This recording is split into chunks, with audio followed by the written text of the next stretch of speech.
C'est un événement, un nouvel album de Francis Cabrel. Il nous revient 5 ans après. Et c'est évidemment avec nous aujourd'hui, les gens absents. L'album s'appelle Les Beaux Dégâts. Merci Francis Cabrel d'être avec nous. Les Beaux Dégâts, nouvel album, événement, 5 ans après, hors saison. C'est un retour d'Astafford comme ça, avec ces petites chansons ciselées, comme des messages au public. Je peux pas revenir tous les 5 ans et en plus en bâclant le travail. Donc Oui. je mets pas 5 ans à faire 12 chansons, mais je mets bien 12 ou 15 mois pour y arriver. Donc je prends tout mon temps, j'essaie d'avoir du recul. Jusqu'au dernier moment, j'ai fait des corrections, enfin moi, le travail que fait. En partant de notes, je crois. C'est-à-dire ça part d'une phrase, d'un mot. Ça part d'une musique qui existe déjà et sur laquelle je m'évertue à donc écrire des mots qui collent le plus possible. Toutes les articulations sont respectées, toutes les ponctuations, les ondulations naturelles, je dirais. C'est ça qui est assez compliqué en fait.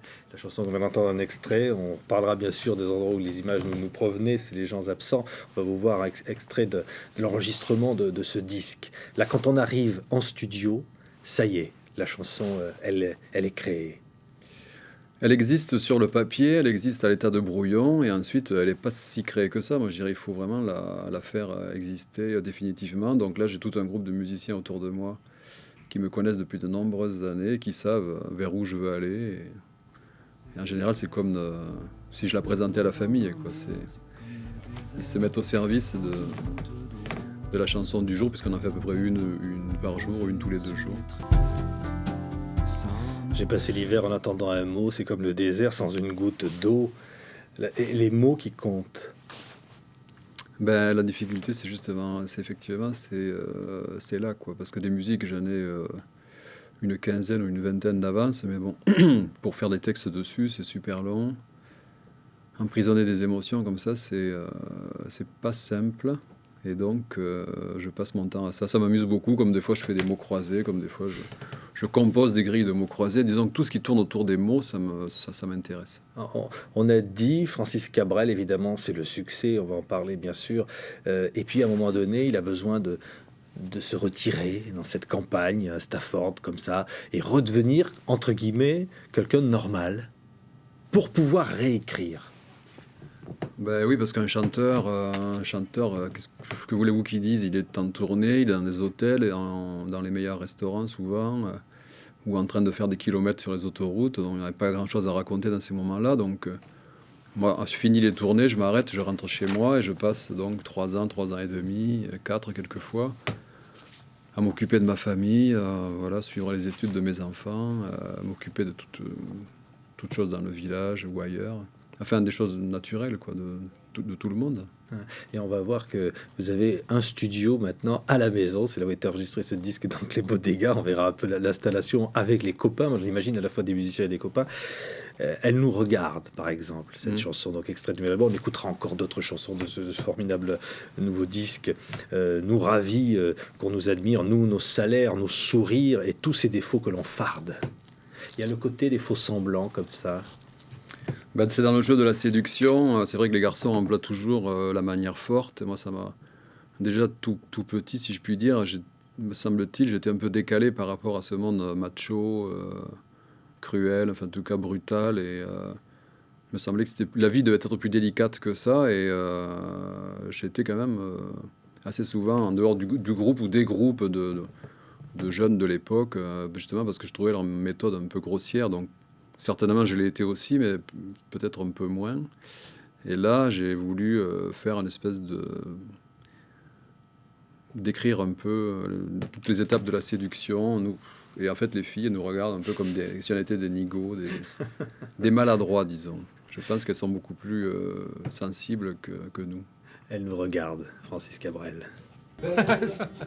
Alors ça c'est, et je le disais les copains, hein, vous disiez c'est la pochette, je sais pas si c'était cette photo de pochette que vous aviez fait ce jour-là, mais on sent que vous vous amusez bien aussi, quoi, hein.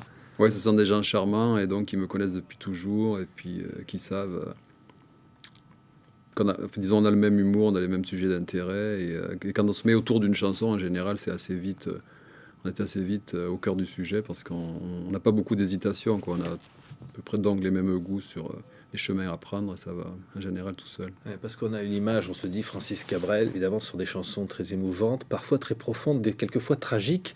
Et là, sur ce nouvel album, on s'aperçoit qu'il y a de l'humour, qu'il y a de la légèreté, qu'il y a toujours quand même une petite fenêtre ouverte sur le soleil. Ben, il fallait, parce que dans mon répertoire, c'est vrai que c'est un peu brumeux et c'est un peu tourmenté. Donc, quand je me suis mis à écrire de nouveau, j'ai pensé qu'il fallait que je mette un peu d'insouciance là-dessus, ou de légèreté, de soleil, justement. Bon, j'ai pas tenu tout l'album, enfin, j'en ai écrit 5 ou 6 qui sont relativement, relativement peu graves ou peu sombres. Enfin, C'est voilà. le titre du disque, Les Beaux Dégâts.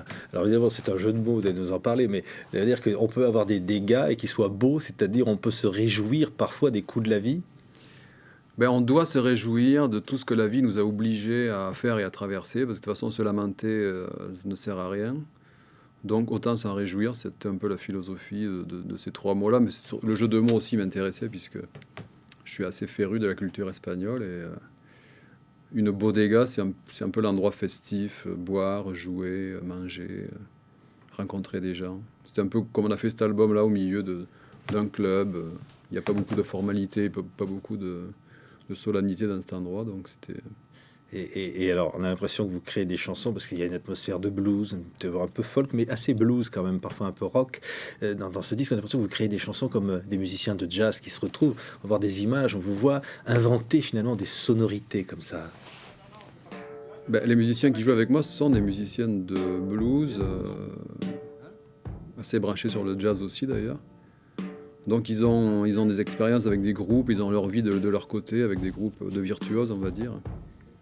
Mais ce sont des gens qui ont une quête de naturel. Le premier souci, c'est d'avoir le son le plus beau et le plus naturel. Effectivement, c'est aussi mon point de vue. Pas la peine d'avoir des artifices. Donc une bonne guitare, bien avec un bon micro, ça devrait suffire. Et ça suffit, on voit ces images comme ça. Alors la chanson, c'est S'abriter de l'orage, on va en entendre un extrait. C'est une adaptation de Bob Dylan. Ça, c'est important parce qu'il y a une grande admiration pour Dylan. Ah ben, énorme, c'est-à-dire que si un jour j'écoutais une chanson de Dylan, si je devais en garder une, ça serait une chanson de Dylan. Et si je suis là, depuis 10 albums maintenant, c'est parce qu'un jour j'ai entendu une chanson de Dylan. Et que j'écoute toujours d'ailleurs, les anciennes, les nouvelles. C'est vraiment lui qui m'a montré le chemin. S'abriter de l'orage. Dylan, version Cabrel. Voilà, magnifique chanson.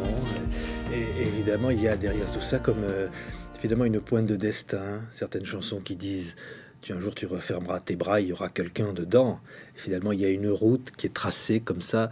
C'est-à-dire qu'il y a beaucoup d'optimisme et d'une certaine façon, on est porté à rencontrer l'autre. C'était un peu le discours que je voulais tenir au début, lorsque je m'étais déterminé à faire un disque positif, je dirais. C'est presque un discours aux enfants, aux miens en tout cas, qui traversent l'adolescence avec toutes les questions que ça amène.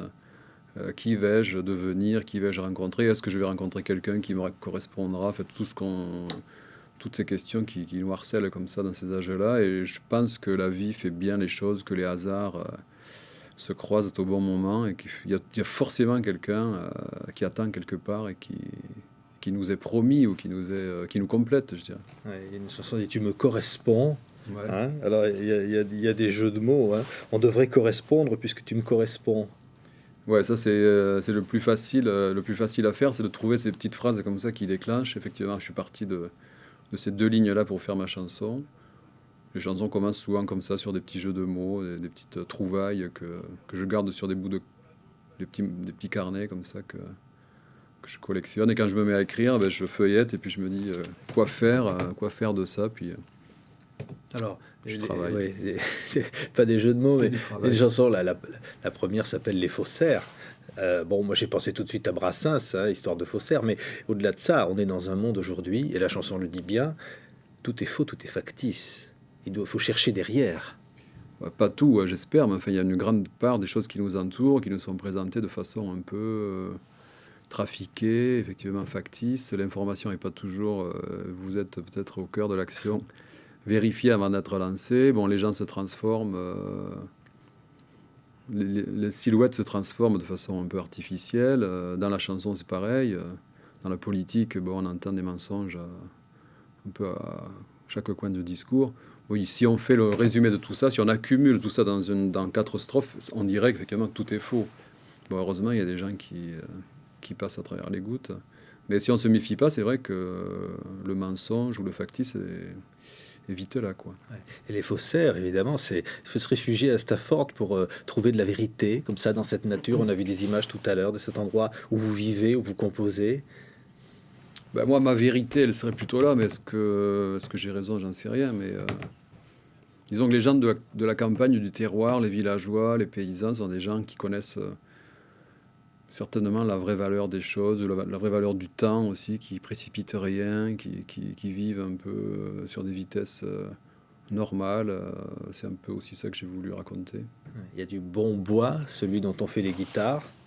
C'est-à-dire qu'il y a de la vérité derrière la musique et derrière les chansons aussi. Il faut savoir choisir effectivement les bons bois et ne pas s'encombrer la vie avec tout un tas de choses inutiles ou par vanité ou par je ne sais quel sentiment comme ça.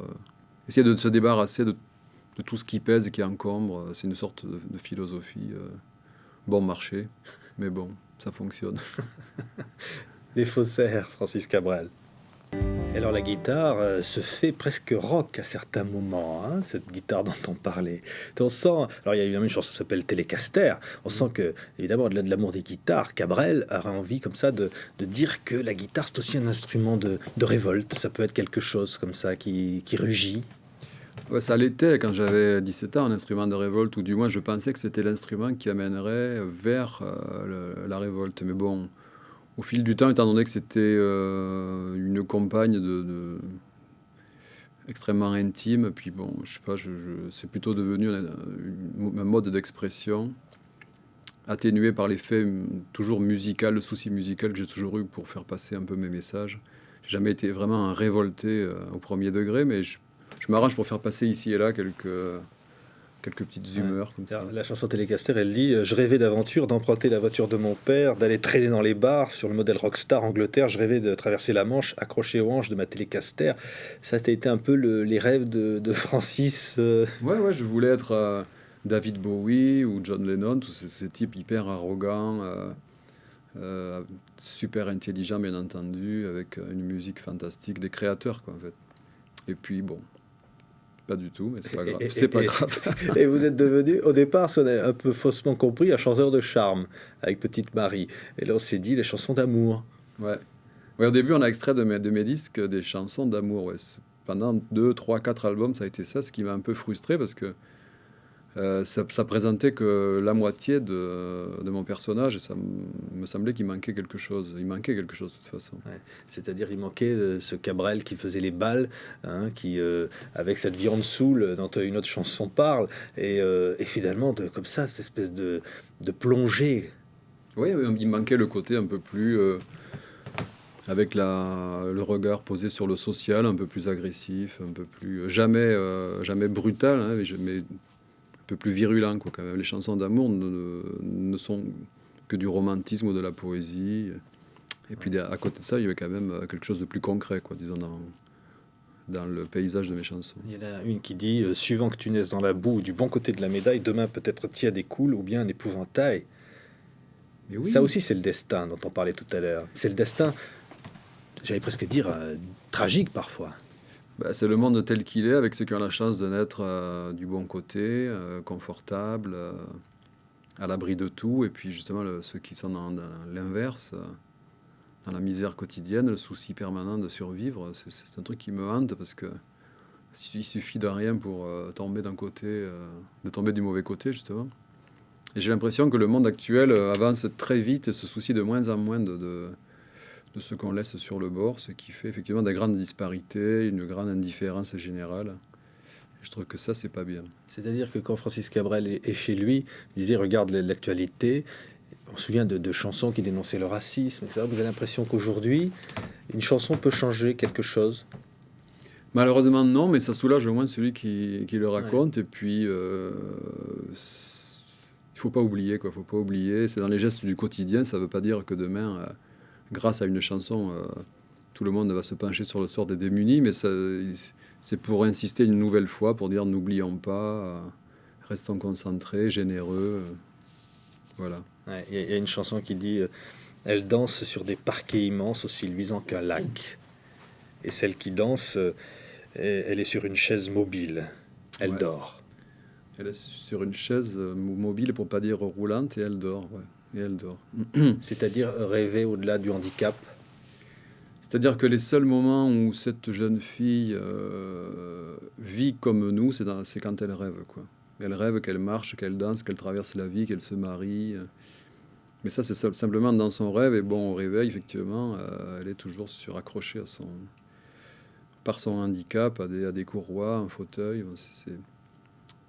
Ça, c'est des chansons effectivement graves, mais on doit parler un jour ou l'autre de ce genre de choses, ne serait-ce que pour conforter ces gens-là et puis rassurer les gens qui les entourent, dire que c'est pas tabou à ce point qu'on ne doit jamais en parler. Et on peut, partant de ça, dire que derrière chaque personne, il y a une part de rêve, qu'on a besoin de rêver, d'espérer. On a tous besoin de rêver. Moi, sur des belles chansons, je sais pas moi, de Coldplay ou de Radiohead ou de Thomas Fersen ou de Vincent Delerme, moi, ça me fait rêver. Donc, peut-être les miennes servent aussi à ça, à d'autres gens. Je sais pas, ou la peinture ou une belle photo, ça m'emporte vers le rêve. Je crois que sans ça, la vie est quand même serait, parce qu'heureusement qu'il y a la forme artistique. La vie serait beaucoup trop terre à terre, comme dit Alain Souchon, là où tout aura des pâquerettes. Il ne faut pas ça. Francis Cabrel, bonne nouvelle alors. Et le désir de se retrouver sur scène, parce que là, évidemment, ce contact avec le public est très important. Oui, surtout là, après des moments un peu repliés sur soi, comme l'écriture ou comme l'enregistrement, quand même en vase clos avec un très petit nombre de personnes. Je crois qu'après, la phase que l'on attend tous, c'est effectivement de se retrouver en face des gens, des vrais gens, qui vont venir pour écouter, enfin j'espère. Et puis on sera tel que on peut l'entendre là, avec les cuivres, avec tout le groupe.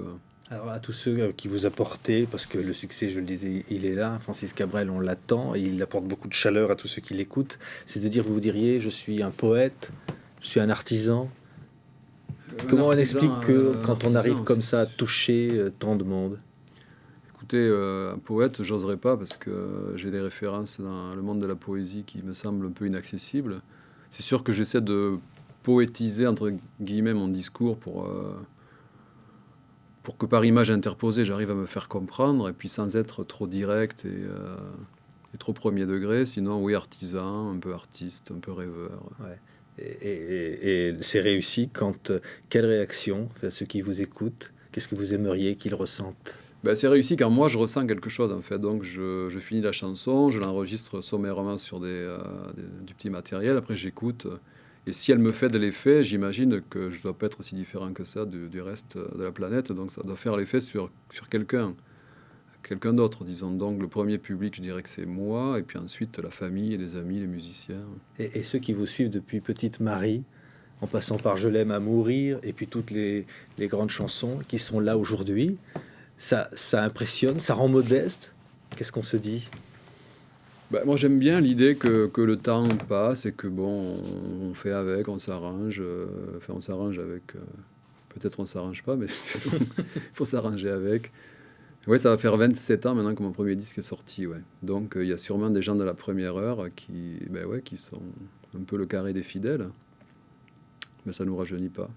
Et on se dit qu'on écrira toujours jusqu'au bout, c'est un besoin. Ça toujours, je sais pas. Ça, j'en sais rien. Par contre, là je peux pas m'avancer. Ouais. Je sais pas. Sous cette forme ou sous une autre, je suppose qu'on doit toujours ressortir de soi un témoignage de ce qu'on vient de vivre. Est-ce que ça fera des chansons, des petits bouquins, j'en sais rien. Mais en tout cas, jouer avec les mots, ça m'intéressera toujours, je pense. Merci Francis Cabrel. Le nouvel album événement s'appelle Les Beaux Dégâts. C'est un grand plaisir de vous avoir sur TV5. Bien, merci à vous. À bientôt.